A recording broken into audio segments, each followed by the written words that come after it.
kita bekerja 10 juta sebulan. Iya. Tapi kalau ngurang usaha, 5 hari kita sudah bisa dapat lebih dari itu. 10 juta. Masya Iya. Allah. Per bulan itu antara 100 sampai 200 juta. 200 juta per Iya, bulan. Per bulan omsetnya Masya ya. Kalau saya kurang, lengkapi. Kalau saya salah, perbaiki. Ya. Kalau saya selesai, kalau saya menyerah, maka akan selesai semuanya. Itu kuncinya ya. Iya.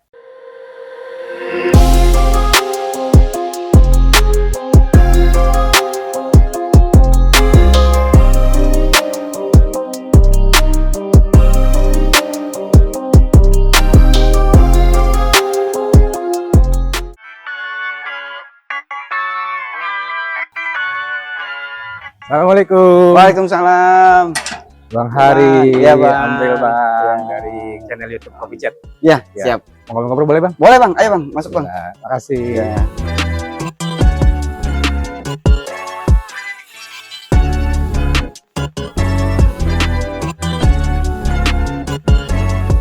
Assalamualaikum warahmatullahi wabarakatuh. Sobat kreatif, jumpa lagi dengan gua Amril di tayangan channel kesayangan kita Kopi Chat 35. Saat ini saya sudah berada di salah satu wilayah di Depok, tepatnya di Citayam, dan langsung ketemu dengan salah satu owner pengusaha konveksi. Nah, kita temukan langsung, kita ngobrol banyak dengan beliau. Apa sih kegiatannya, bagaimana awal mulanya, dan berapa sih yang dihasilkan dari usaha ini. Kita temui langsung. Assalamualaikum. Waalaikumsalam. Bang Hariansyah. Ya, benar Pak. Bang Hari. Gimana kabar? Sehat Bang? Alhamdulillah sehat. Oke, Bang Hari ini adalah salah satu pengusaha konveksi ya. Home industry bisa dibilang kayak gitu. Home industry benar. Sebelumnya nama saya Hari, dipanggil Hari gitu ya Bapak. Saya pelaku usaha home industry UMKM ya Pak, lebih tepatnya. Di bidang sublimasi, printing digital, sublimasi yang diaplikasikan itu ke kain, dan outputnya itu bisa menghasilkan seperti jersey contohnya dan lain sebagainya. Kita berdiri dari tahun 2016 sampai dengan saat ini. Jumlah karyawan kita ini masih sedikit ya, masih 6 orang. Kemudian yang jahit juga masih ada 4 orang, si penjahitnya. Untuk produksi sublimasi ini mungkin nanti rekan-rekan belum ada yang tahu, nanti kita jelaskan. Ya, kita jelaskan.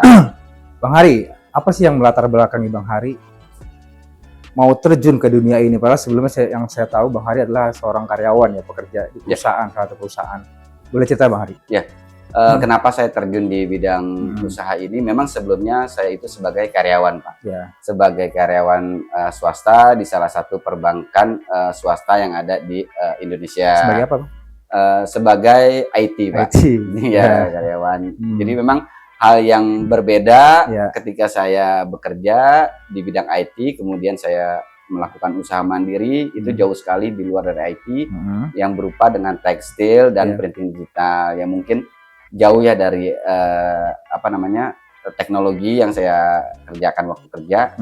Tapi tidak menurut kemungkinan kalau kita mau belajar kan pasti kita bisa menguasai hal tersebut.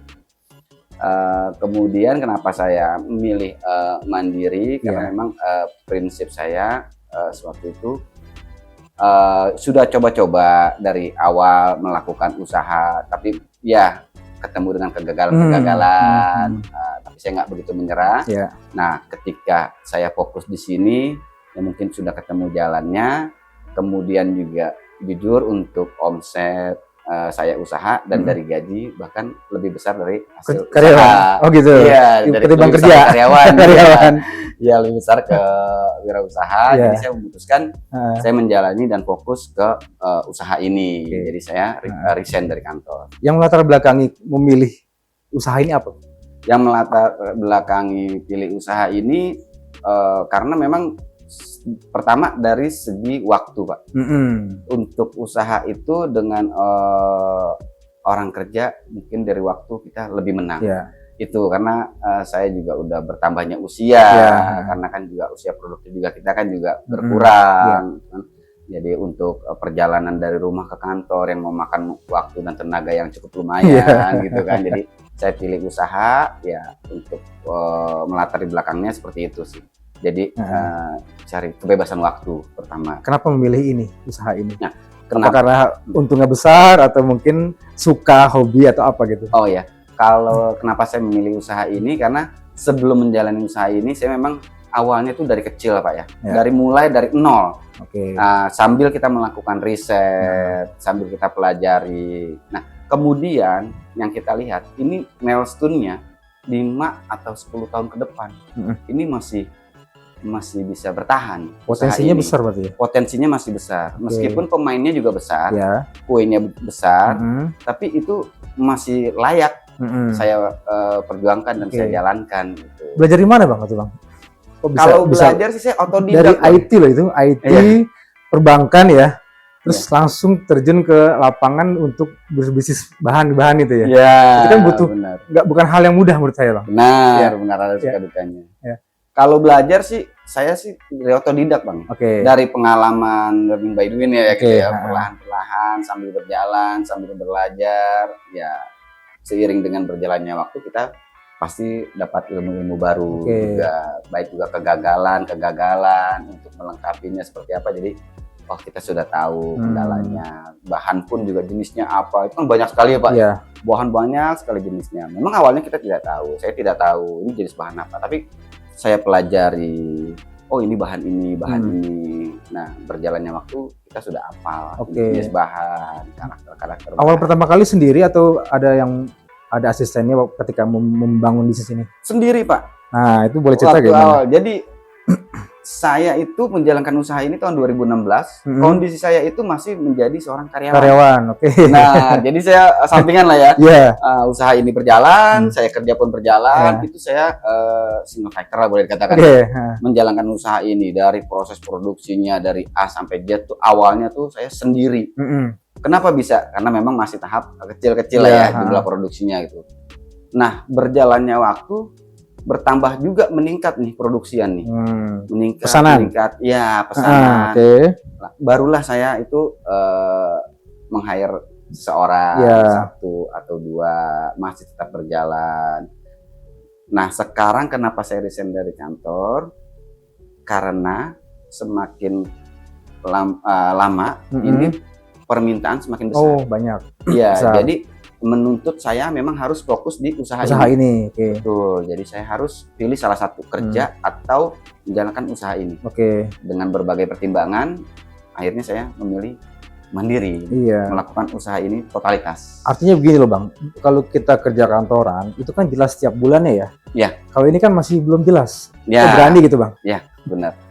Untuk pemasukan memang kalau kita bicara dengan nominal uang, sebenarnya baik yang pekerja ataupun yang wirausaha itu sebenarnya ya boleh dikatakan sama lah ya. Kalau kerja itu kan kita sudah pasti dapat bulanan.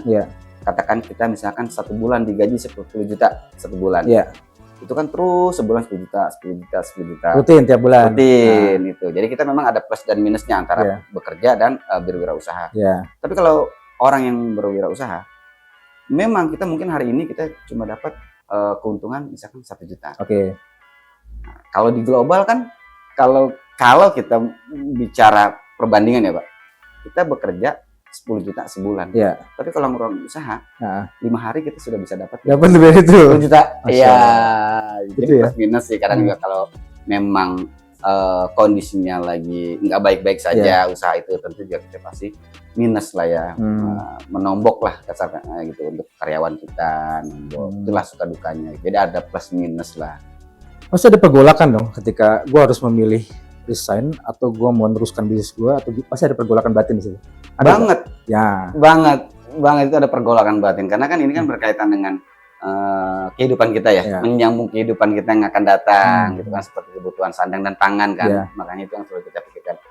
Apakah ini kita harus memutuskan resign terus lalu menjalankan usaha ini, ataukah ya sudah kita tutup usaha ini, kita hanya bekerja saja. Itu benar kata Abang, ada pergolakan-pergolakan. Wah, tentunya juga kita berkonsultasi juga dengan istri kan, pasti. orang tua. Wah, itu nggak semudah kita mengambil keputusan hal-hal yang kecil lah gitu, karena kan ini kan menyangkut dengan kehidupan kita gitu kan. Tetapi setelah kita semua berkomunikasi, berembuk, akhirnya ya tetap saya fokus menjalankan usaha dan Oke. finalnya saya harus resign Bisa ya. dari kantor. Fokus di sini ya. Ya, karena Oke. awalnya memang pertimbangannya ya mohon maaf dari segi penghasilan lebih Iya. ke usaha. Waktu juga. Waktu yang terutama. Nah, Kita dapat kebebasan waktu. ya. Saya mau makan jam berapa saja nggak dibatasi. Kalau kerja kan jam 12. Nggak pakai absen. Jam istirahat nggak pakai absen. Seperti itu kan. Iya. Saya mau jam 2 siang mau tidur jam 3. Nah, itu Oke. udah mutlak waktu itu kita pasti menang. Oke. Tapi untuk uang itu relatif. Ya. lah, gitu. Allah yang ngasih Bang ya. Ya, benar rezeki dari Bang, modal awal dulu berapa Bang? Saya modal awal itu pertama itu saya punya uang hanya 20 juta. Oh, Hanya 20 juta, kemudian saya beli mesin oke. dengan Mesin apa Bang? mesin sublimnya, Pak. Sublimnya. Mesin printing sublimnya. Awal pertama Ya, kali ya? Awal pertama kali itu kurang lebih mesin itu seharga 225 juta. Oh. Satu mesin. Mm-mm. Saya belum punya uang sebesar itu, akhirnya kita melakukan untuk kredit mesin. Kredit mesin. Jadi saya hanya Sorry, ini Ya. ini pertama kali melihatnya. Ya benar, ini pertama kali Iya. kita punya mesinnya. Mm-hmm. Ini pertama kali, barunya itu 225 Heeh. dan saya hanya punya uang 25 juta, Mm-hmm. itu pun untuk DP, lalu saya mengangsur. Langsung, oke. Ya, dan alhamdulillah berjalannya waktu bisa melunasi mesin-mesin ini. Dan bisa menelurkan yang lain-lain Bang. Ya, Alhamdulillah. benar bisa Nah. sumbangsi dari mesin ini Iya. ya kita bisa makan dari sini. Menghidupi karyawan. Benar, Iya. untuk Buka lapangan teman-teman. pekerjaan. Ya, buka lapangan pekerjaan juga Oke, buat siap. mereka, Pak. Oke. Nah, boleh tahu Bang apa sih dari modal segitu? Omset berapa sih? Omset kita kalau rata-rata ya dalam per bulan itu antara 100 sampai 200 juta 200 juta per Iya, bulan. per bulan omsetnya Masya ya. Allah, besar sekali ya. Iya. Nah, untuk bahan baku dari mungkin bisa diceritakan dari nol apa aja bahan baku, misalkan butuh bahan, butuh Oke. tinta dan lain-lain gitu. Jadi usaha saya ini tepatnya itu kan di printing digital, Pak ya. Iya. Dan lebih tepatnya lagi itu di sublimasi. Oke. Dan hasil dari sublimasi itu banyak karena sublimasi itu kita memakai teknologi yang diaplikasikan nanti ke kain. Oh, oke. Jadi Ya. untuk hasilnya atau outputnya itu kita bisa menghasilkan seperti jersey, Mm-mm. kaos olahraga, Oke, ha? kemeja, Oke. kemudian sarung bantal Mhm. atau hijab Mhm. atau gamis. Nah, itu outputnya seperti Output itu. ya. Apa sih yang mau dihasilkan? Misalkan, oh saya mau bikin jersey, oke, Hmm. desain jersey-nya. Setelah desainnya sudah ada, kita setting, kita layout di komputer, kita siapkan untuk file cetaknya ke printer Printer. Sublim ini. Uh-huh. Setelah filenya sudah oke, siap cetak, kita cetak di printer. Ya. Kemudian kita perlu namanya medianya kan tekstil ya Pak. Ya. Berarti bahan. Uh-huh. Nah bahan itu kita beli dari bahan baku awal, Ya. bahan mentah lah ya. Bahan mentah, Untuk kita order dari Bandung atau dari Tanah Abang. Hmm. Bahannya itu kalau jersey biasanya bahannya dry fit, Ya. ya kalau kemeja nanti bahan kemeja, Oke. tergantung nanti mau dibikin produk apa lah ya Ya. gitu. Kita cari bahan mentahnya itu di Bandung dan Tanah Abang. Setelah dapat bahannya itu kita serahkan ke konveksi. Hmm. Bagian potong, setelah nanti dipotong per pola. Nah, output dari hasil printan desainnya ini nanti kita lakukan heat press di press panas. Oke. Karena sublim ini itu dia medianya menyatukan ke bahan itu melalui heat press atau uap, panas uap. Jadi langsung menempel ke bahan. Hmm. Setelah menempel ke bahan kita press, kita Hmm. cutting, dikonveksi, lalu kita jahit sampai jadi hasil akhirnya Akhir ya? berupa jersey atau berupa kemeja atau apapun lainnya. Artinya dari bahan mentah sampai finishing semua di sini. Sampai finishing, Oke. betul. Oke. Bahan-bahannya apa aja Bang jenis bahannya? Kalau bahan kita banyak Pak. Kalau Ya. untuk jersey Kalau atau kayak sport, ya ini ada bahan namanya bahan dry fit. Ah. Jenisnya itu ada Milano, Ya. ada bintik Brazil. Ini agak lembut ya? Tidak Ya, ada smash, ada Ah. Silvertech. Nah, ini jadi memang berbagai macam tipe bahan sih. Oke. Gitu. Ini biasanya banyak buat jersey ya kalau kayak gini ya. Ya, jersey, jaket. Kalau pesan di sini kemeja. bentuknya besar, partai besar atau bisa mungkin lusinan, 1 lusin atau 2 lusin gitu. Boleh. Untuk produksi di sini kuantitinya itu kita nggak hanya yang besar saja Pak. Oke. Kita dari 6 pieces Iya. kita terima, Mm. satu lusin 12 pieces Mm. kita terima, Oke. dari 100, 200 sampai ribuan kita juga terima. Jadi Iya, kita iya. nggak memilih-milih ada minimum ordernya harus misalkan sekian pieces, Oh, enggak enggak. sih. Iya, Artinya tidak pilih-pilih, iya, tergantung pasti banyak pesanan nih.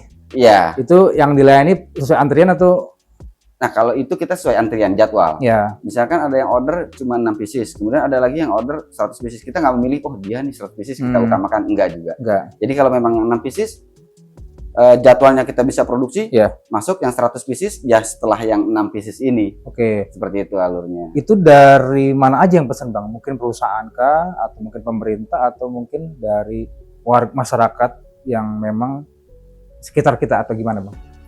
Untuk pemesanan sih banyak Pak ya. Nah. Mulai dari perkantoran untuk Ya. seragam harian atau acara outing, outbound, kemudian dari komunitas, kemudian dari komunitas-komunitas olahraga, seperti itu ya, atau perusahaan-perusahaan, atau bahkan event-event organizer juga pun juga Pesan.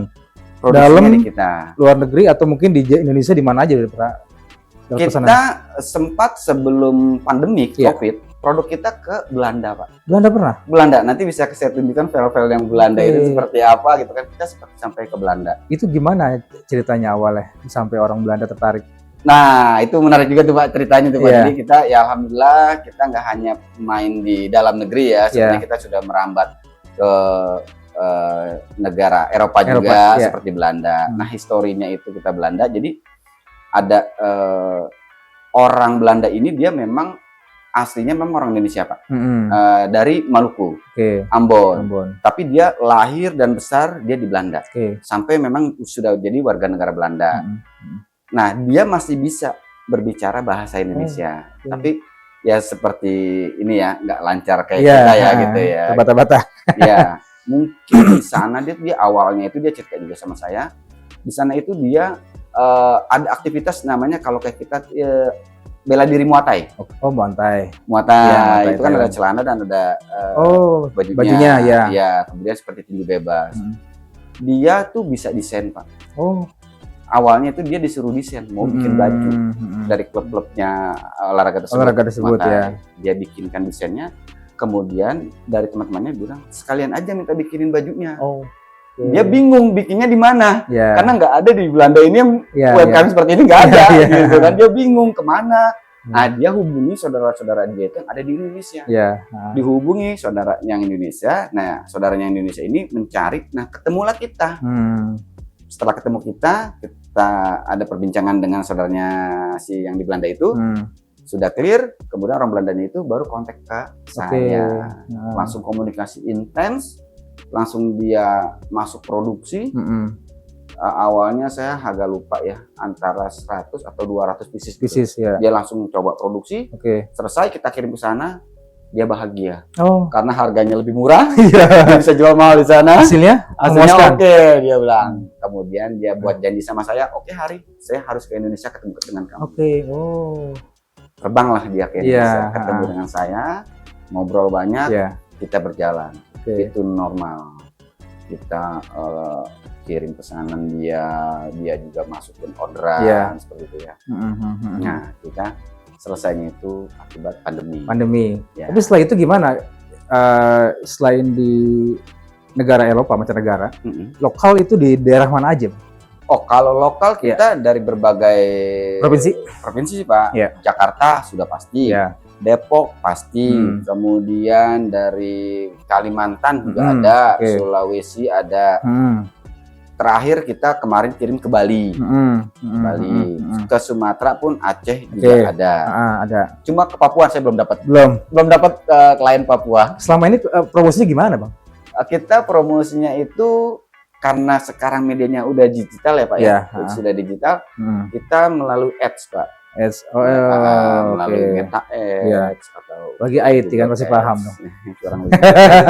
Keuntungan di situ Bang. Kenapa? Keuntungan orang IT gitu. Plusnya ada ya, nyambung dikitnya kayak gini ya. Enggak 100% ya. Ada nyambungnya juga. Betul. Bang, rahasia sukses Abang gimana Bang bisa sampai sejauh ini dari 2016 sampai 2025 ini? Nah, kalau rahasia sukses nih saya tertarik juga nih pertanyaannya nih Bang. rahasia suksesnya itu ada di ketekunan kita Oke. dan keseriusan kita, Mm-mm. yang terutama doa kita. Oke. Itu jangan ditinggalin. Jadi memang kita ada suka dukanya Pak Mm-mm. dari awal. Saya juga hampir nyerah Pak. Awal nyerah. Kerja masih kerja, Ya. kemudian menjalankan usaha ini Oke. dengan kondisi mesin kita masih kredit. Ya, Tentunya keuangan kita kalau usaha ini lagi nggak bagus keganggu dong Pak. ganggu, betul. Kita dari gaji di sini belum menutupi, kita Ya. menutupi bayar kredit mesin. Oke, ha-ha. Itu pernah kita mengalaminya. Oke. Akhirnya saya sampai pernah titik jenuh, udahlah kayaknya kita nyerah aja usaha. Tapi saya berpikir kalau saya kurang, lengkapi. Kalau saya salah, perbaiki. Perbaiki, ya. Kalau saya selesai, Ya, kalau saya menyerah, maka akan selesai semuanya. itu kuncinya ya. Iya. Masya Jadi Allah. kalau memang ada yang salah, ya perbaiki. Oke. Ada yang kurang, lengkapi. Lengkapi. Tapi jangan menyerah. Ya. Tetap berjalan. Nah, Tetap sobat kreatif itu bisa jadi bahan pelajaran teman-teman semua ya. Ya, Nah, benar. betul. Nah, kembali ke yang produksi tadi sedikit. Ya. Nah, itu butuh berapa waktu lama untuk pengerjaan satu hari itu? Satu hari itu berapa banyak produksi yang dihasilkan Dalam per hari. per hari ya? Ya. Kalau untuk output produksi itu kita per hari estimasinya kurang lebih bisa sampai 250 pieces. Pieces sehari. 250 pieces dalam satu hari. Oh gitu. Jadi kita memang tergantung dengan deadline dan timeline produksi ya Pak ya. Seperti itu, karena memang kan ada beberapa antrian produksi nih yang memang harus dijadwalkan. Oke, pesanan naik ya? Produksi pesanannya. Umumnya berapa persen yang pesan atau mungkin yang produksi untuk dijual gitu nggak ada? Ada Pak, Ada juga? ada juga. Seperti ada sebagian aparel yang memang dia FOB dengan kita. Jadi dari A sampai Z sampai jadi hasil finishing itu semua dari kita. Oke. Jadi mereka itu tinggal jual. Aja, tinggal ambil selisihnya. Oh. Atau bisa juga bahan dari mereka. Ya. Di kita hanya printnya, pressnya, jahit mereka Oke. sendiri. Bahan baku dari mereka sendiri, bahan baku dalam arti tekstilnya. Tekstilnya ya? Bahannya ya, iya. Oke. Seperti itu. Bang, terkait dengan tadi ya, kita sempat ngobrol. Sebetulnya usaha UMKM ini kan punya potensi besar dan bisa mendongkrak ekonomi negara ya. Bahkan bisa membantu para anak-anak muda terutama yang saat ini kesulitan mencari pekerjaan, nah di lapangan pekerjaan. Nah, sebetulnya gimana sih dukungan pemerintah terhadap UMKM kita ini, Bang? Ya, kalau menurut saya untuk dukungan pemerintah, terutama untuk UMKM yang ada di Indonesia, sudah cukup lumayan bagus. Ya. Tapi memang harus ditingkatkan kembali. Dan yang lebih saya tekankan, memang harus tepat sasarannya ini. Dan fungsinya ini untuk apa harus tepat juga. Sasarannya harus tepat, fungsinya harus tepat, karena nanti itu yang akan pengaruh untuk hasilnya nanti dari program-program pemerintah. Sebenarnya program pemerintah itu sudah bagus, mendukung UMKM, memajukan UMKM, karena apa? UMKM itu menyerap tenaga kerja yang memang tidak sedikit, Pak. Betul, seperti itu. Dan kita UMKM, kita nggak milih-milih. Mau mereka ijazahnya apa, kita kan nggak pilih-pilih. Oh, ijazahnya harus ini ya. Mungkin UMKM yang lain ada yang pakai kriteria harus. Kalau abang nggak? Biasanya kalau saya tidak. Pekerjanya orang sini, sekitar sini. Utama yang saya pakai orang sini dulu, orang wilayah setempat, ya yang masih menganggur, kadang-kadang gitu ya. Tapi punya kemauan ya. Kita hire, yang penting dia ada kemauan, mau bekerja sama, oke, kita jalan bareng. Nah itu UMKM itu sebenarnya menyerap tenaga kerja tuh paling banyak. Nah apalagi kalau pemerintah itu sampai bantu maksimal, lebih maksimal, lebih tepat sasaran, itu hasilnya sangat luar biasa menurut saya. Nah di sini yang sangat dibutuhkan apa sebenarnya, Bang? Mesin atau apa yang memang urgent, butuh bantuan pemerintah, alatnya kah atau modalnya? Ya, kalau untuk bicara bantuan dari pemerintah, saya rasa nggak hanya saya saja ya, semua pelaku UMKM juga membutuhkan. Tapi kebutuhannya itu kan berbeda-beda ya Pak ya, tergantung dengan jenis usaha yang dia jalankan. Ada yang memang membutuhkan seperti permodalan, hanya modalnya. Ada yang memang membutuhkan seperti alat perangkatnya. Kalau saya, di pribadi saya lebih membutuhkan itu bantuan seperti penambahan mesin. Kita perlu untuk beli cash itu kan, karena kan nilainya cukup lumayan mahal ya mesinnya. Saya butuh tuh mesin, lalu kita kreditnya ke pemerintah Oh, gitu. tanpa bunga. Iya, Kan iya, apa? iya, meringankan ya. Meringankan Hmm. kami UMKM ini, Iya, dikasih bantuan modal Nah, perlengkapan seperti Iya. mesin dan lain-lain sebagainya. Boleh kalian cicil, tapi tanpa bunga. Tanpa bunga. Itu lebih bagus. Oke, ya. Ya, tapi kembali lagi sesuai dengan pelaku UMKM nih ya. Kadang ada juga yang membutuhkan cuma saya butuh uangnya, gitu kan, butuh permodalan. Itu kembali lagi ke usaha mereka masing-masing. Masing-masing ya. Kalau ini rumah sendiri ya? Ya. Artinya memang usaha ini dibangun di rumah. Di rumah. Workshopnya ini kita workshopnya. di rumah. Kebetulan memang ada space lahan yang memang bisa kita pakai untuk usaha, ya kita gunakan. Bagian apa aja tuh dari mulai awal tuh, dari misalnya desain, terus ada tempat lagi untuk penjahitan dan lain, bisa ceritain? Oh iya, kalau workshop kan kita untuk proses cetak, printingnya di sini. Ya. Kalau untuk penjahit, konveksinya itu di tempat yang berbeda, dan itu kita pakai kontrakan. Gitu. Kita masih kontrak untuk konveksi. Karena kalau kita gabungkan nggak memungkinkan tempatnya, kurang memadai. Jadi kita pisah, untuk jahit itu kita kontrakin. Sobat kreatif, jika ada yang berminat ingin produksi untuk event, produksi untuk komunitas olahraga, baik komunitas yang lain sebagainya, kebutuhan untuk akan jersey, silakan hubungi saya, Adeva Printing di nomor 0811445509. Silakan hubungi saya, nanti insya Allah kita bantu untuk produksi. Siap. Bang Hari, terima kasih banyak untuk waktunya. Sukses dan makin besar usahanya. Amin. Semoga juga channel Abang makin besar. Amin. Makin terkenal channel Abang. Siap. Bom lah pokoknya. Amin. Terima kasih. Oke, Sobat Kreatif, terima kasih untuk bincang kita hari ini. Kita ketemu lagi di video berikutnya. Wassalam.